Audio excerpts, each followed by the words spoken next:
शिक्षा उस शेरनी का दूध है, जो इसे पिया है वो दहाड़ा है। और आप अगर दहाड़ना चाहते हैं तो शिक्षा के सिवा कोई रास्ता नहीं है आपको, फिर सब हर कदम पे लोग आपको दबाते हैं। कलाम साहब ने भी कहा था कि किसी देश का भविष्य किसी कॉलेज के अंतिम बेंच पर बैठा हुआ विद्यार्थी के देख क्या बता सकते हैं। गरीबी होना कोई पाप नहीं है। एक रेस के घोड़ा को अगर आप देखिएगा ना, तो रेस पे घोड़े पे जो बैठा होता है घुड़सवार, उस घोड़े को बहुत मारता है, इतना तकलीफ देता है कि घोड़ा को समझ में नहीं आता है कि हमको तकलीफ क्यों दे रहा है। लेकिन रियलिटी में देखिएगा ना, तो उसका मालिक उस घोड़े को जिताना चाहता है। तो उसी तरह हमारा मालिक भगवान है। अगर हमें गरीबी दे रहा है, तकलीफ दे रहा है ना, तो आप इससे घबराइए नहीं। वो मालिक हमें जिताना चाह रहा है, और आप रेस छोड़ के भाग जाइएगा तो क्या करेगा वो? तो आपको जिताना चाह रहा है।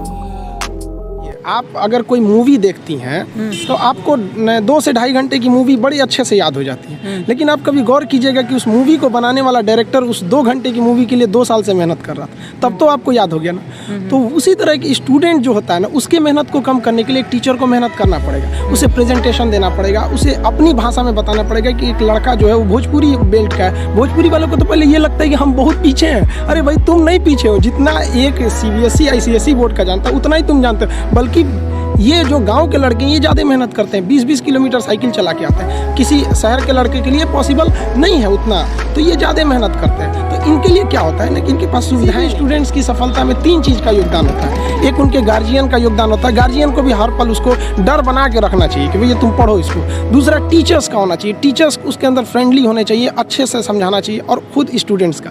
अगर ये तीनों का संयोग हो गया ना, तो दुनिया में ऐसा कोई चीज़ नहीं है जिसे जीता नहीं जा सकता। जिस दिन हिंदुस्तान का लड़का इस एनर्जी के साथ स्कूल में जाएगा, जिस एनर्जी से वो सिनेमा घर में जाता है किसी मूवी को देखने के लिए, उस दिन ये देश बदल जाएगा।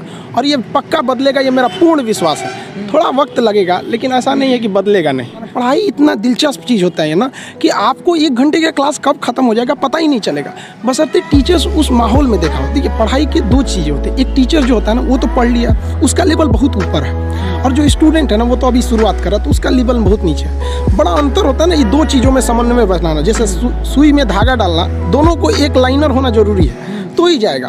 तो इसलिए क्या करना है कि टीचर्स को अपने लेवल को थोड़ा सा नीचे लाना। उसके लिए आसान है टीचर को कि भाई जो समझा रहा है बड़े लैंग्वेज में, उसको देहाती लैंग्वेज या नॉर्मल लैंग्वेज में समझाए, अपने लेवल को थोड़ा सा नीचे। और लड़के का भी ये कर्तव्य बनता है, माँ बाप का भी कर्तव्य बनता है कि उसको हमेशा प्रेरित करेंगे, थोड़ा सा तुम घर से थोड़ा सा मेहनत करके आओ इसमें कि सर आज क्या पढ़ाने वाले हैं। जैसे ये हो जाएगा फिर कोई समस्या नहीं आएगी। तो टीचर स्टूडेंट दोनों की ओर से होना चाहिए इस चीज़ को। लेकिन टीचर को समझना चाहिए कि आप पढ़े लिखे हैं, आपसे गलती ना हो। इसलिए आप लड़कों को उनकी कमजोरी तक में बताएं। यहाँ पर बहुत से लड़के होते हैं वो तो सवाल ही नहीं पूछ पाते हैं डर के मारे।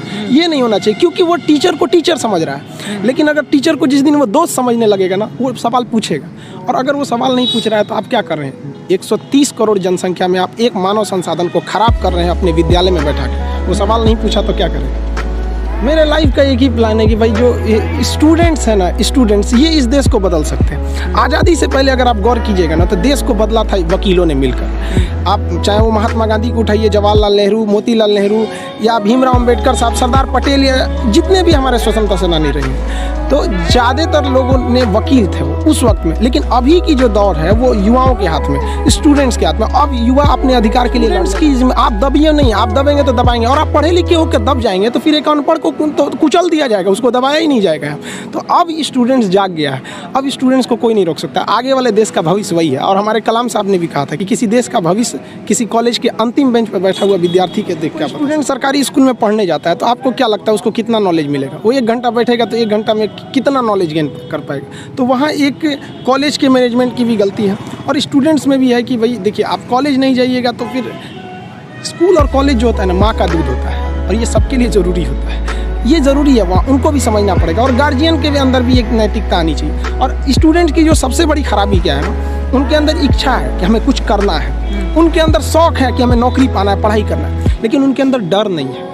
और ये डर बहुत ज़रूरी चीज़ होता है। किसी भी रिलेशन को बनाने के लिए ना, डर, ज़रूरत और इंसानियत, ये बना रहना ज़रूरी है। तो टीचर के अंदर इंसानियत होना चाहिए कि भैया हमें लड़कों को पढ़ाना है।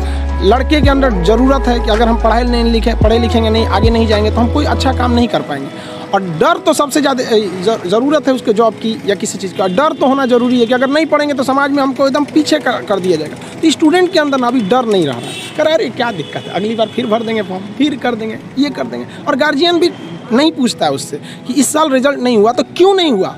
लड़का एग्ज़ाम देने जाता है ना, तो उसको पता चल जाता है एग्जामिनेशन हॉल में कि मेरा रिजल्ट होगा या नहीं होगा, और ये रियलिटी है। अगर आप वेट कर रहे हैं ना तो समझिए कि आपकी संभावना कम है रिजल्ट होने की, क्योंकि जिनका रिजल्ट होता है वो एग्जामिनेशन हॉल में समझ जाता है, और जब लड़का फेल होता है ना तो एक बहाना खोजने लगता है, ये प्रॉब्लम था, तबीयत ठीक नहीं थी, ऐसा हो गया, जबकि ऐसा चीज़ नहीं है। आप शुरुआत से ही गलती करते आ रहे हैं। ये लड़कों की भी भावना है, उनको भी अपने चेंज करना चाहिए इस सोच को। ये भी होना कोई पाप नहीं है।